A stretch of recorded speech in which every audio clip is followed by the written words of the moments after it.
Hello friends, welcome to my YouTube channel KL study friends. MPTET वर्ग 2 mains exams के लिए science की ये हमारी नेक्स्ट क्लास रहने वाली है और ये क्लास होगी हमारी 19। इससे पहले हमारी 18 क्लासें हो गई हैं, जिसमें हमने साइंस में सबसे पहले बायोलॉजी का टॉपिक स्टार्ट किए थे। तो उसमें सबसे पहले आपको कोशिका के बारे में बताया। कोशिका का बिल्कुल बेसिक से सारी जानकारी आपको दी है। इसके बाद आपको ऊतक मतलब कोशिकाओं के समूह जो होते हैं वो ऊतक कहलाते हैं। तो जंतु ऊतक और पादप ऊतक हम पढ़ चुके हैं। इसके बाद आपको वर्गीकरण में द्विजगत पद्धति से लेकर के आपको 5 जगत पद्धति तक सारी चीज़ें आपको बताई हुई हैं। तो यही जो 5 जगत पद्धति है उसमें एक हमारा जगत होता है जंतु जगत, उसके बारे में हम पढ़ रहे थे। ठीक है, तो जंतु जगत की भी 3 क्लासें हो गई हैं, एक क्लास नंबर 3 ही रहेगी। ठीक है, इससे पहले आपकी 2 क्लासें जंतु जगत की हो गई हैं, तो पहली क्लास देखना ना भूलें, क्योंकि यदि आप फर्स्ट क्लास नहीं देखते हैं तो ये आगे जो चीज़ें आ रही हैं आपको हो सकता है समझ ना आए। ठीक है, तो पहले जो है जीवधारियों को किस आधार पर वर्गीकृत किया गया, आपने देखा होगा डायरेक्टली आपको संघ बता दिए जाते हैं कि पॉरीफेरा संघ, इसके बाद बता दिया सीलेंट्रेटा संघ और इनके कुछ लक्षण। तो इतना हमें नहीं पढ़ना, हमें बिल्कुल पूरी जानकारी होनी चाहिए। तो यदि आप बिल्कुल बेसिक से जानकारी चाहते हैं तो क्लास नंबर आप 17 ज़रूर देखें। उसमें हमने आपको NCERT में जो आपके वर्गीकरण के 6 आधार दिए गए हैं वो बताए हुए हैं। ठीक है, अब यहाँ पर आपको कुछ फैक्ट ऐसे निकल करके देखने को मिलेंगे, जैसे कह दिया कि इस संघ के जीवों में द्विअरीय सममिति पाई जाती है। तो आपको वहाँ पर हमने बताया है कि ये सममिति होती क्या है। जैसे कह दिया कि इस वर्ग के जीव त्रिस्तरीय होते हैं, तो ये 3 स्तर क्या कहलाते हैं। तो ये पहले आप मतलब क्लास नंबर 17 देख लें, फिर आप एक एक करके संघ पढ़ेंगे तो सारी चीज़ें आपको समझ आएंगी। क्योंकि जंतु जगत थोड़ा सा हार्ड टॉपिक होता है और सबको समझ नहीं आ पाता है, तो आप बिल्कुल बेसिक से पढ़ेंगे तो बिल्कुल आपको 100% सारी चीज़ें समझ आएंगी। ठीक है, ये हमारी क्लास नंबर 19 है और इसमें हम पढ़ेंगे चौथा संघ प्लेटीहेल्मिन्थीज। आपको पहला संघ पॉरीफेरा बता दिया है। इसके बाद दूसरा जो संघ है आपका सीलेंट्रेटा, ठीक है, जिसे नाइडेरिया कहते हैं, ये भी हमने आपको बता दिया है। फिर तीसरा संघ आपका होता है टीनोफोरा, जो कि आपका एक लघु संघ कहलाता है, तो इसको सबसे बाद में पढ़ेंगे। ठीक है, अभी छोड़ दिया है। ठीक है, आज के सेशन में हम पढ़ेंगे चौथा जो संघ है। इनके क्रम आपको बताए थे, क्योंकि क्रम से यदि आप याद करते हैं तो हर एक फैक्ट आपका समझ आ जाएगा। ठीक है, तो यहाँ पर जो संघ है संघ 4 पढ़ेंगे प्लेटीहेल्मिन्थीज। तो इस वर्ग में किस प्रकार के जीव जंतु आते हैं, इनकी क्या विशेषताएं होती हैं, ये आपको याद रखना है। और यदि आप ये सारी चीज़ें याद नहीं रख पाते तो आपको केवल 4 से 5 फैक्ट इनके याद रखने पड़ेंगे, जो मतलब इस तरीके से जो शॉर्ट स्टडी करना चाहते हैं उनके लिए है। और जो डीप में पढ़ना चाहते हैं उनको तो सारी चीज़ें पता होनी चाहिए, क्योंकि क्वेश्चन कहीं से भी उठ करके आते हैं। ठीक है, और आपकी पोस्टें भी बहुत कम आई हुई हैं। ठीक है, तो इसके लिए भी आपको मतलब थोड़ा सा डीमोटिवेशन होता होगा कि कैसे तैयारी करें, इतना कंपटीशन है, इतनी कम पोस्टें हैं। तो आपको डीमोटिवेट बिल्कुल नहीं होना है, क्योंकि आपको तो एक पोस्ट से मतलब होना चाहिए। पोस्ट इतनी कम है, पिछली बार भी बहुत कम पोस्टें आई हुई थी और कंपटीशन बहुत हद तक बढ़ चुका है, तो आपको तैयारी तो करनी है। यदि आप ये सोचते हैं कि कम पोस्टें हैं और यदि आप तैयारी नहीं करते तो इसमें घाटा आपका ही होने वाला, किसी का कुछ नहीं जाएगा। ठीक है, अभी से आप घर बैठ जाएंगे और मतलब एक तरह से ये आपके लिए ही नुकसानदायक होगा, तो आपको तैयारी तो करनी पड़ेगी। ठीक, तो आइए देखते हैं संघ प्लेटीहेल्मिन्थीज क्या कहलाता है। तो सबसे तो पहले आपको हर संघ का प्रयोग सबसे पहले किसने किया ये याद रखना है। तो प्लेटीहेल्मिन्थीज शब्द का प्रयोग सबसे पहले गीगेनवार ने सन 1899 में किया, ये याद रखेंगे। फिर प्लेटीहेल्मिन्थीज शब्द का अर्थ ही होता है चिपटे कृमि या चपटे कृमि जिसे कहते हैं। जिस तरीके से गोल कृमि अभी आप पढ़ेंगे उसी तरीके से प्लेटीहेल्मिन्थीज का मतलब है चिपटे कृमि।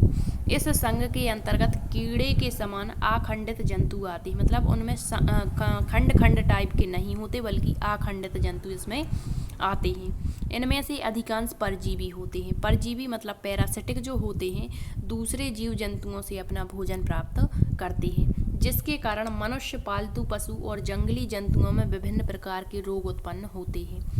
परजीवी होने के कारण ही इनकी संरचना ज्ञानेंद्रिय परपोषी की तरह विकसित होती है। संरचना, चाल एवं ज्ञानेंद्रियां जो है इनकी जिस तरीके से परपोषी जीव जंतुओं की होती हैं उसी तरीके से इनकी भी विकसित होती हैं। अब इनके कुछ बेसिक स्ट्रक्चर यानी लक्षण इनके हम देखेंगे, कैरेक्टर इनके देखेंगे।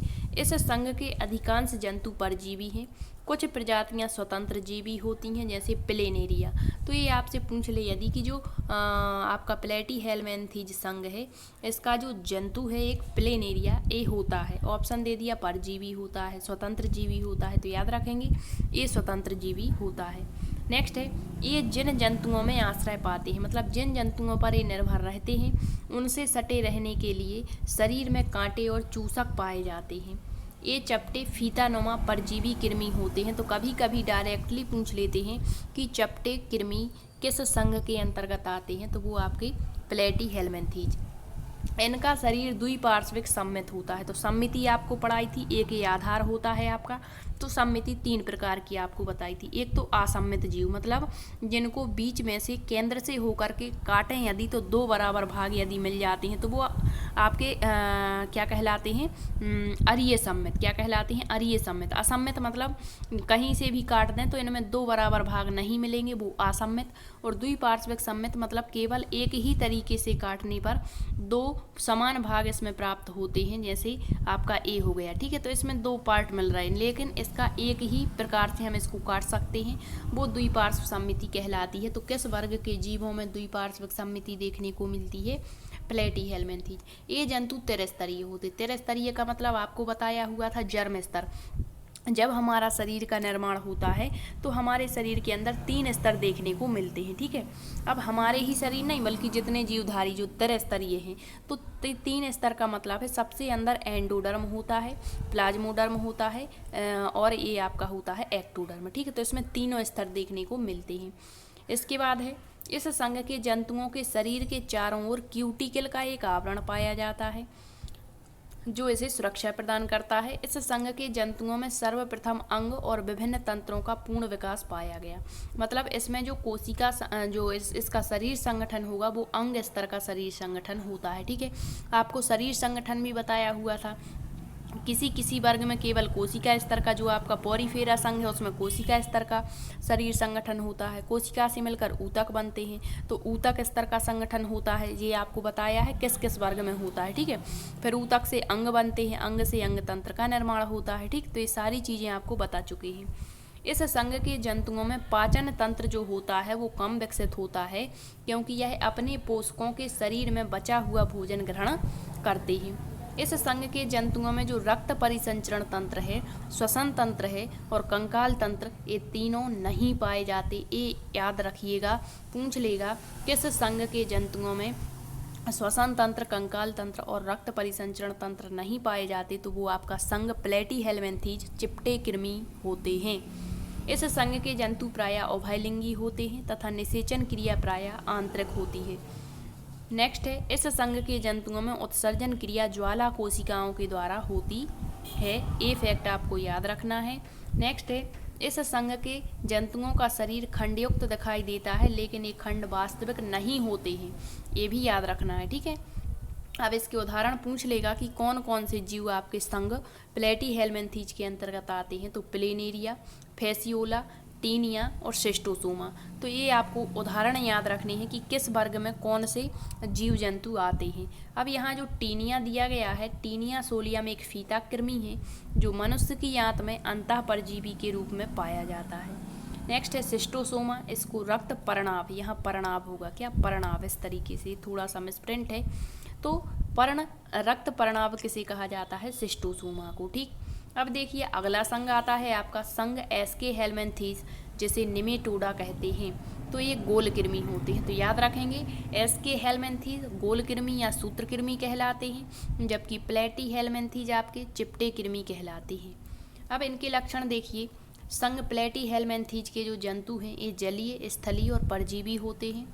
इस संघ के जंतुओं का शरीर आखंडित, लंबे पतले धागे जैसा बेलनाकार होता है और दोनों सिरे नुकीले होते हैं। मतलब आपने इस तरीके से ऐसे जीवधारी होते हैं जिनका दोनों तरफ से शरीर नुकीला टाइप का रहेगा, पतले लंबे धागे के समान होते हैं। इनका शरीर द्विपार्श्विक सममित होता है। तो याद रखेंगे आपका जो प्लेटी हेलमिंथीज है और एस्के हेलमिंथीज दोनों ही द्विपार्श्विक सममित होते हैं, मतलब केवल एक तरीके से इसको केंद्र से होकर काटेंगे तो दो बराबर भाग दिखाई देंगे।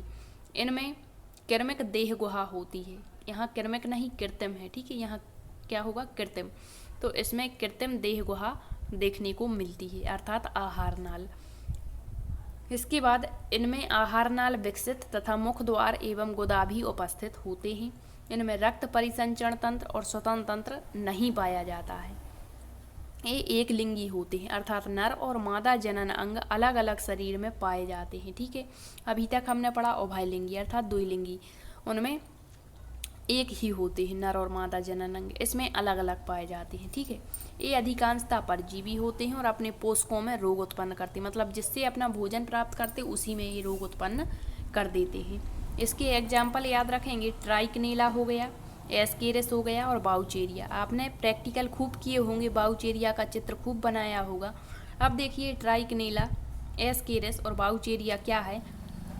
तो जो ट्राइकनेला है यह एक क्या है, एस्के हेलमिंथीज वर्ग का प्राणी है। यह मनुष्य, सुअर आदि स्तनपायी, यहाँ पर स्तनपायी जंतुओं की आंत में पाया जाता है एवं ट्राइकिनोसिस नामक रोग उत्पन्न करता है। तो पूछ लेगा ट्राइकनेला जो है यह कौन सा रोग उत्पन्न करता है, तो ट्राइकिनोसिस रोग उत्पन्न करता है। कहाँ देखने को मिलता है, तो मनुष्य, सुअर और अन्य जो स्तनपायी जंतु होते हैं उनकी आंतों में।